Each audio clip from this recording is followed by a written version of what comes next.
Úrkomumælir mælir sem mælir úrkomu, en úrkoma bæði rigning og snjór.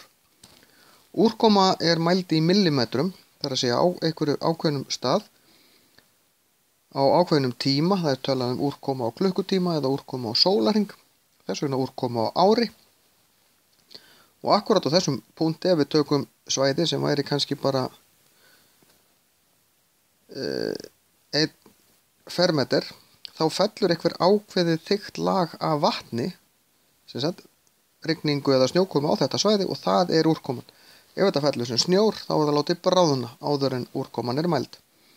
Þetta aldrei mælt á svona stórum fleti, heldur í raun búin til svona hálfgerð trekt,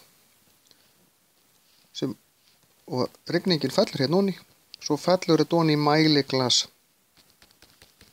hérna undir, og þá hægt að lesa hver úrkoman og svo vatninu hleypt úr til þess að safna upp á nýtt fyrir næsta sólarhring eða hversu ört þetta mælt. En af því að trektin stærri heldur en glasið hérna, þá kvarðinn miðaður við stærðin á trektinni, ekki stærðina á glasinu, til þess að fá réttar niðurstöður.